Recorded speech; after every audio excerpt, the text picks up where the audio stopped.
lihat surat Ad-Duha itu jangan cuma lihat awalnya, lihat ujungnya. Ternyata ketika seseorang mendapat masalah, seberat apapun, itu bukan ingin membebani, tapi ingin meningkatkan kualitas hidupnya supaya mendapatkan nikmat yang lebih besar dan merasakan nikmatnya itu dengan berbagi.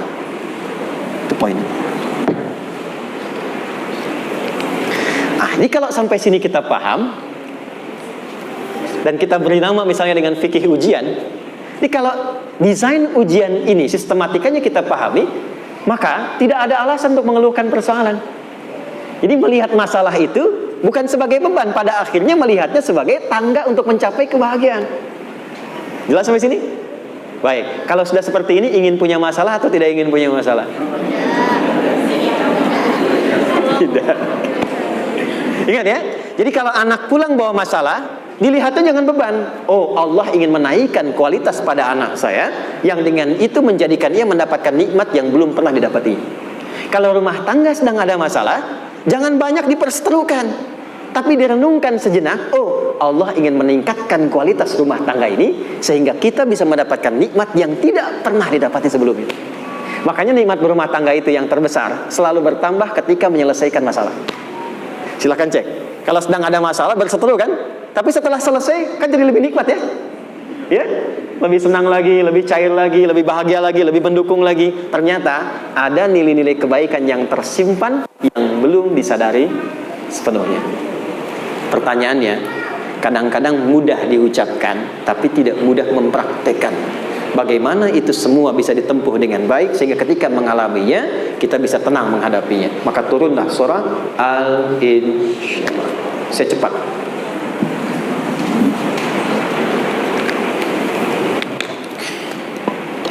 Teman-teman, ini apa? Kelas ya? Baik, pelan-pelan sedikit. Kira-kira volumenya besar kecil? Kecil ya? Baik. Kalau saya bandingkan dengan gayung, volumenya besar mana? Gayung ya? Baik. Kalau ini saya perlebar, sehingga bisa memasukkan apapun ke dalamnya. Itu bahasa Arabnya disebut dengan insyirah namanya. Jelas? Meluaskan sesuatu sehingga terlihat lapang, sehingga memudahkan setiap hal masuk ke dalamnya. Itu insyirah namanya. Surah ini diberi nama dengan surah Al-Insyirah, yang berarti sesuatu yang lapang, yang tenang, yang nyaman. Yang diharapkan dengan keadaan hati yang lapang, nyaman, tenang itu, segala persoalan yang dihadapi dalam kehidupan akan mudah diterima dan tidak berdampak besar dalam menyikapinya. Maka bagaimana kemudian Allah memberikan turunan-turunan petunjuk supaya apa yang diharapkan ini bisa tercapai? Satu, izin mengilustrasikan. Saya kasih cerita sebentar. Ada seorang anak muda, kisah ini sangat viral, hampir setiap kita bisa mendapatinya. Datang kepada seorang kakek tua di sisi danau yang jernih sekali airnya. Dia berkeluh kesah tentang persoalannya. Dia katakan, saya punya masalah begini. Berat sekali terasanya. Kakek itu kemudian permisi, dia hanya membawa 2 genggam garam. Kemudian beliau bawa 1 gelas, ilustrasinya seperti ini. Dimasukkanlah kemudian garam itu ke gelas itu. Lalu diambil 1 gelas air yang jernih tadi dengan garam segenggam. Kata beliau, minum. Pemuda itu mengatakan, wah asin, minum aja dulu. Lalu ketika diminum, langsung ditumpahkan. Dia muntahkan, asin katanya. Lalu setelah itu kakek yang tadi melepaskan segenggam sisanya, dilempar ke danau tadi yang luas. Lalu diambil lagi dengan gelas yang sama. Sekarang minum. Bagaimana rasanya? Segar, enak, nyaman. Itulah hatimu. Kalau hatimu sempit sesempit gelas ini, maka masalah sekecil apapun akan selalu menghadirkan kesulitan seperti engkau menelan garam tadi. Tapi kalau hatimu luas, sebesar apapun masalah, tidak akan pernah berdampak pada dirimu kecuali engkau mampu menyusun rencana untuk mengatasinya. Kelapangan hati yang membuat diri kita mampu menerima persoalan apapun, itu yang disebut dengan insyirah. Makanya dulu tahun 90-an ada sinetron Hati Seluas Samudra gitu ya. Saya pernah tahu itu. Sama anaknya diapa-apain juga, oh masih aja ya menerima gitu. Dulu siapa ya? Jeremy Thomas dan lain-lain ya. Saya kira ada gitu. Ya, saya kira itu ya. Saya pernah lihat sejenak ya. Saya jarang-jarang nonton gitu. Pernah lihat aja. Saya senang riset. Jadi kalau riset itu ada riset dakwah, ada riset materi. Saya teman-teman yang musik gitu ya. Saya tidak terlalu dekat dengan musik karena saya di Quran gitu. Tapi untuk mengetahui hukum musik itu bagaimana, saya riset. Sampai ke notasi saya tahu. C, D, F, G, A, B, C, G, A, B, C, D, F, G, D, F, G, A, B, C, D, A, B, C, D, F, G, A, F, G, A, B, C, D, E, B, C, D, E, F, G, Ais, B, F, G, Ais, B, C, D, Ais, Fis, C, D, Ais, B, G, Ais, Bis, Cis. Gitu kan ya? Ya, tapi kalau diminta piano, gitar, ini saya nggak bisa. Ya, tapi untuk menentukan hukum, nah kita bisa paham gitu. Misalnya boleh nggak baca Quran pakai langgam Jawa gitu kan? Nah hukumnya apa? Nanti dari teori itu muncul. Ya, paham ya? Nah, oke, balik sini. Perhatikan baik-baik. Satu, saya agak cepat. Ini ditafsir langsung turun Al-Insyirah. Yang pertama, alam nashrah laka sadrak wa wada'na anka wizrak alladhi anqadha dhahrak. Tahan sampai sini dulu, 3 ayat. Saya mulai dari ayat kedua dan ketiga. Perhatikan baik-baik. Wa wada'na anka wizrak alladhi anqadha dhahrak. Artinya apa? Artinya satu beban yang diletakkan di pundak yang berpengaruh kepada semua bagian tubuh. Kita pernah melakukan atau melihat yang angkat beban ya? Beban kan semakin berat diangkat, semakin terasa ke bagian tubuh ya, ke semuanya. Nah, itu namanya wizrak alladzi anqadha dhahrak. Beban yang dipikul yang berat sekali sampai semua merasa. Makanya jadi satu ungkapan dengan mengatakan dia sedang memikul beban yang sangat berat. Sampai kepalanya pusing, tidur nggak nyaman, miring kanan, miring kiri. Itu namanya ya alladzi anqadha dhahrak. Satu.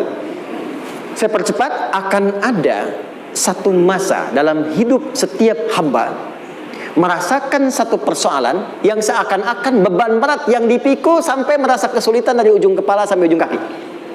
Siapapun itu. Jujur ya, setiap kita tanyakan pada diri sendiri. Setiap kita yang ada di sini, saya yakin pasti pernah atau bahkan akan mengalami satu peristiwa yang merasakan beban berat sampai seakan-akan ujung kepala sampai ujung kaki merasakan sakitnya.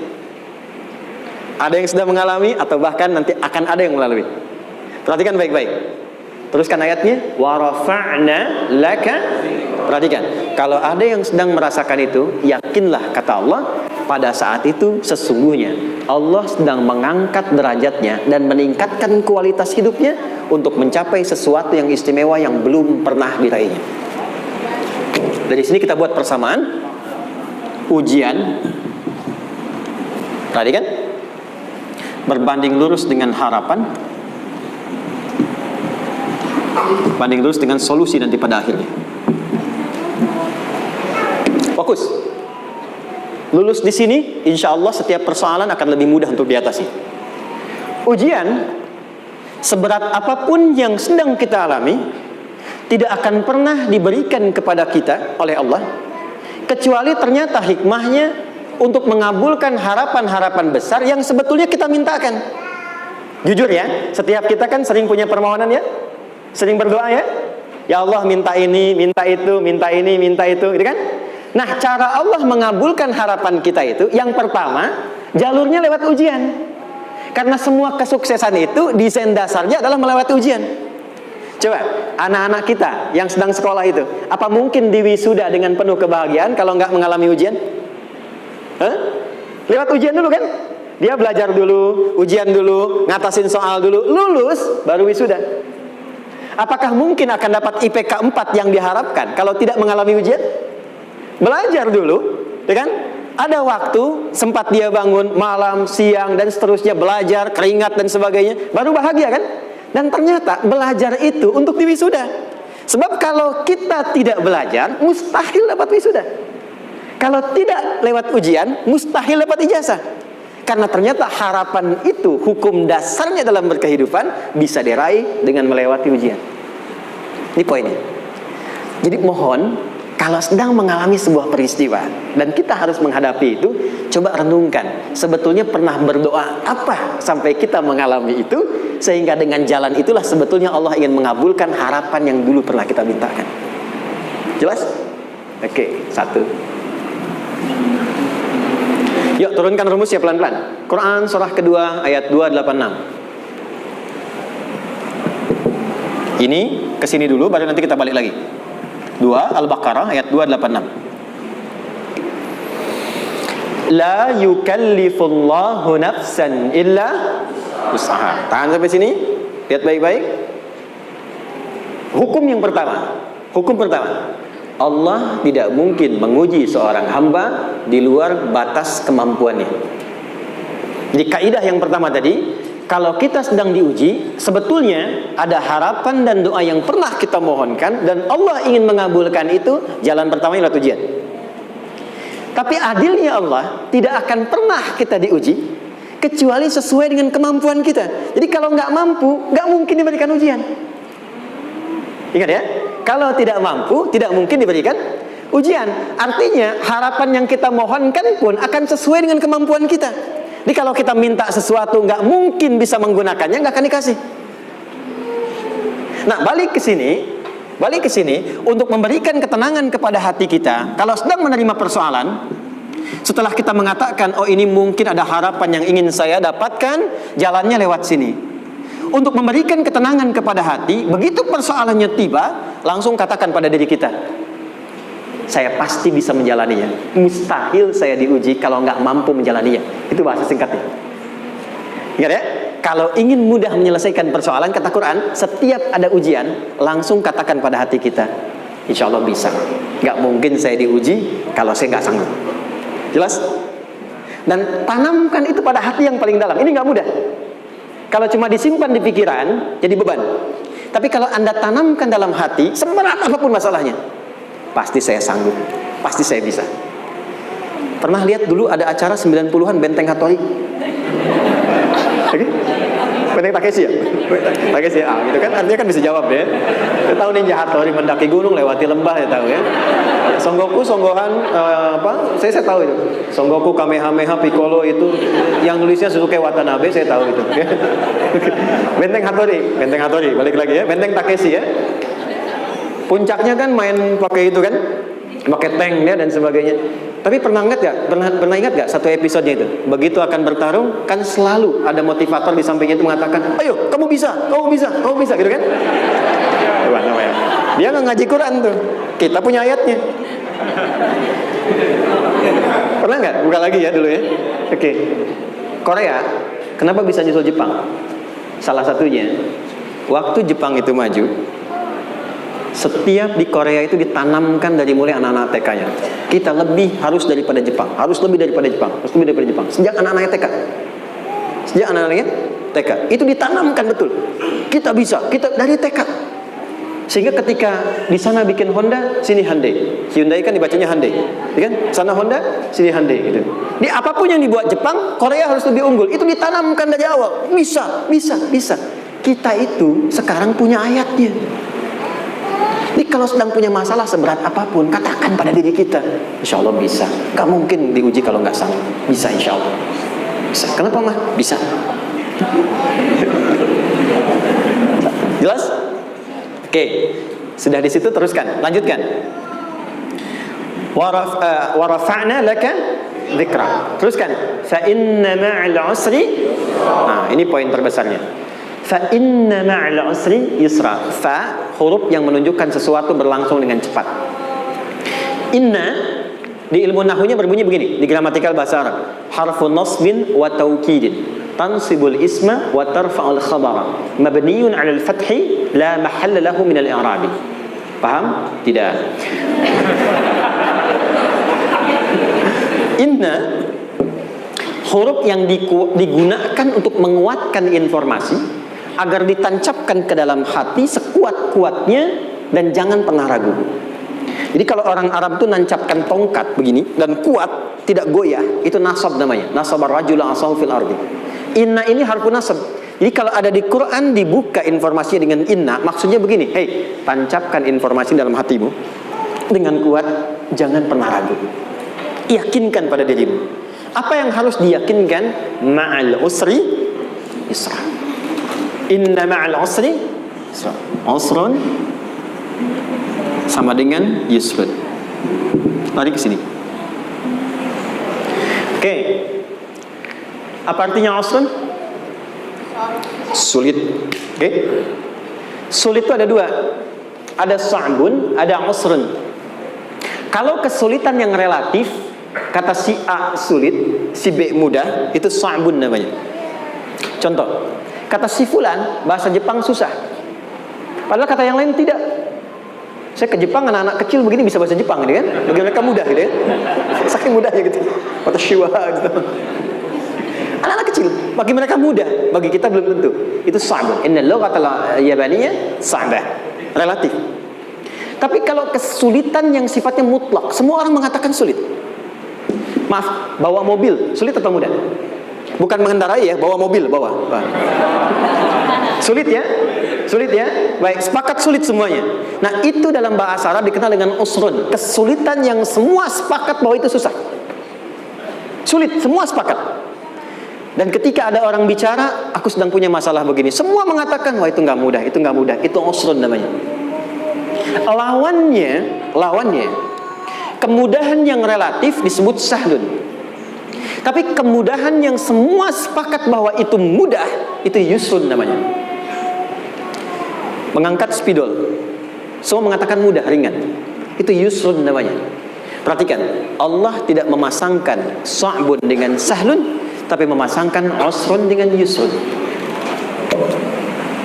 Orang-orang yang punya keyakinan kuat, setiap persoalan itu akan selesai, dan dia mengatakan pada dirinya, aku bisa melewatinya, maka perhatikan kalimatnya kata Quran, inna ma'al usri yusran. Sesulit apapun masalah yang sedang dia alami, maka Allah akan datangkan solusi semudah-mudahnya yang bisa dia nikmati. Dengan kata lain, kalau kita bawa ke bahasa psikologi, kalau sedang menghadapi persoalan seberat apapun, selain kita mengatakan ini pasti bisa saya lalui, saya insya Allah sanggup mengatasinya, katakan pada diri kita, ini pasti selesai, pasti ada solusinya, pasti mudah. Katakan, walaupun memang solusinya belum datang, tapi tenangkan pada diri kita dengan mengatakan inna ma'al usri yusra. Bahasa psikologinya, katakan pada diri kita, ini pasti selesai, nggak mungkin nggak selesai, pasti ada solusinya, pasti mudah. Itu lebih memberikan harapan pada diri kita untuk menuntaskan persoalan dibandingkan dengan meratapinya. Jelas? Teruskan, fa inna ma'al usri. Kalau masih ragu kata Allah, katakan lagi sekali lagi sampai hati kita merasa nyaman. Jadi kalau sedang punya persoalan seberat apapun, tanamkan pada diri kita, pasti selesai. Belum nampak, insya Allah pasti selesai. Gak mungkin diuji kalau gak ada solusi. Itu lebih memberikan harapan. Setelah itu, fa idza faraghta, mitigasi masalahnya, mitigasi persoalannya. Tuliskan, ini masalahnya apa? Rumah tangga, apa saja misalnya. Dia ada suami, ada istri, ini ada anak-anak. Masalah ada di mana?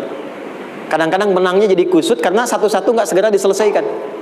Maka kata Al-Quran, fa'idha faraghta, satu-satu mitigasi dulu. Satu masalah di sini, lihat di suami, lihat di istri. Kalau pekerjaan, masalahnya apa? Sebelum bercabang kemana-mana, petakan. Apakah rekanannya? Apakah relasinya? Apakah kemampuannya? Apakah manajerialnya? Apakah marketingnya? Mitigasi, kotaki semua, selesaikan satu-satu.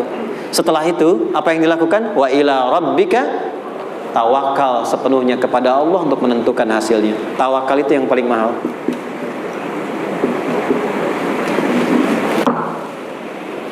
Anda kalau nggak punya kepasrahan, stres. Karena selalu memikirkan apa yang mau dikerjakan dan selalu orientasi pada hasil. Kita punya tawakal. Kalau kita mampu menyerahkan sesuatu, gini, di sini ada orang yang paling jago misalnya main basket. Ada pertandingan basket. Begitu dibuka, udah tim musyawarah serahkan aja pada si fulan. Kan? Dia yang paling jago, dia. Bukankah dengan menyerahkan itu bukan hanya kita berikan sebuah tugas, kan? Tapi dengan itu ada kelapangan tersendiri kan? Yakinlah sukses, ini paling hebat. Pernah ada perasaan gitu? Sekarang, siapa yang paling mampu menguasai? Siapa yang paling hebat menyelesaikan segala hal? Siapa yang punya segalanya? Bukankah Allah? Orang-orang yang punya tingkat tawakal yang tinggi, maka satu, dia akan lebih stabil keadaan mentalnya dan tidak akan pernah gelisah dengan kekecewaan. Gak ada kecewa. Karena tawakal itu kalau sudah kepasrahan pasti menerima hasil.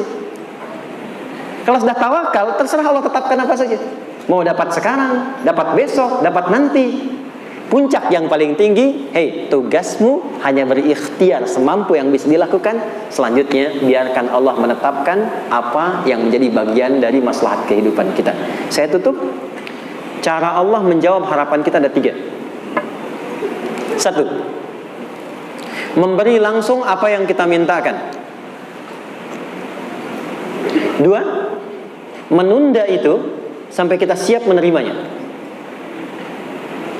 3, mengganti apa yang kita inginkan dengan apa yang kita butuhkan. Saya ulang ya. 1, memberi langsung apa yang kita mohonkan. Misal, ya Allah, saya ingin A misalnya, anak saya pengen ke ITB. Tapi nggak mungkin tiba-tiba langsung masuk ITB kan? Pasti lewat ini dulu kan? Ada ujian dulu, ikut tes dan seterusnya, diterima sesuai.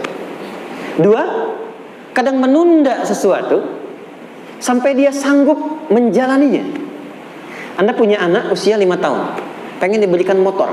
Anda mampu untuk memberi motor, dikasih nggak? Tidak. Sampai dia sanggup mengendarai motor, baru Anda berikan.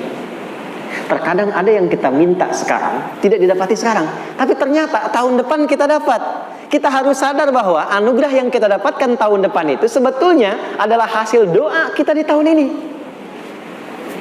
Pernah dengar nggak kisah viral? Nabi itu berdoa baru dikabulkan setahun setengah, setahun 6 bulan. Padahal itu Nabi loh. Kiblat pertama kita kemana? Palestina kan? Baitul Maqdis kan? Nabi berdoa, mohon terus nengok ke langit. Al-Baqarah 144, minta. Jawabannya turun setelah setahun setengah, setahun 6 bulan. Ada yang mengatakan di tafsir setahun 8 bulan. Baru dikabulkan setelah setahun setengah. Padahal kurang soleh apa Nabi? Nabinya siap, mungkin umatnya yang belum siap. Nabinya siap, tapi ada tantangan di masyarakat yang tidak mudah, yang mungkin bisa meruntuhkan dakwah. Baru dikabulkan setahun setengah, ketika semua umatnya sudah bisa siap menerima itu. Boleh jadi apa yang diminta orang tua sekarang, terkabulnya mungkin belasan puluhan tahun pada anaknya yang nomor sekian. Tahu Imam Syafi'i? Imam Syafi'i itu kan nama aslinya Muhammad, bapaknya Idris, kakek yang ke atas yang ketiga namanya Syafi'i. Kenapa disebut Imam Syafi'i? Dinisbatkan pada kakek yang ke atasnya. Ternyata kakeknya ini seorang ulama besar, saleh, memohon kepada Allah. Setiap di keturunannya ada yang bisa menggantikan lebih soleh, lebih baik lagi. Ternyata yang didapatkan bukan dari anaknya, tapi generasi keturunan yang kesekian. Anda belum sekarang bisa hafal Quran, misalnya Anda bermohon berdoa, boleh jadi yang hafal mungkin bukan di anak, bisa di cucu, bisa di bagian keluarga yang lain. Maka terkadang tawakal itu tidak hanya memberikan hasil yang cepat, tapi memberikan keindahan yang terasa tertunda, tapi melengkapi kebahagiaan yang dirasakan. Penutupnya, boleh jadi minta ke ITB, diterimanya di Unpad. Minta motor, dapatnya mobil. Kalau itu senang luar biasa. Minta mobil, dapatnya motor, gitu kan? Ternyata kadang-kadang desainnya yang terakhir. Saya tutup, Allah mengabulkan apa yang kita butuhkan, bukan apa yang kita inginkan. Anak Anda sakit, dibawa ke dokter. Kata dokter, jangan dulu makan jeruk. Maka Anda pulang, dia minta jeruk, Anda berikan apel. Saya nggak mau apel mah, saya pengennya jeruk. Gak apa-apa nah, ini apel rasa jeruk misalnya kan. Anda berikan. Ternyata apa? Bukan ingin menyakiti dan tidak mengabulkan keinginan anak, tapi lebih memberikan apa yang dia butuh. Kadang-kadang maaf ya, teman-teman mintanya proyek A, udah capek di situ nggak dapat, dapatnya di yang lain. Teman-teman, itu Allah berikan sebetulnya hasil ikhtiar Anda yang sebelumnya, cuma dikasih yang lebih baik yang tidak Anda pernah bayangkan maslahat.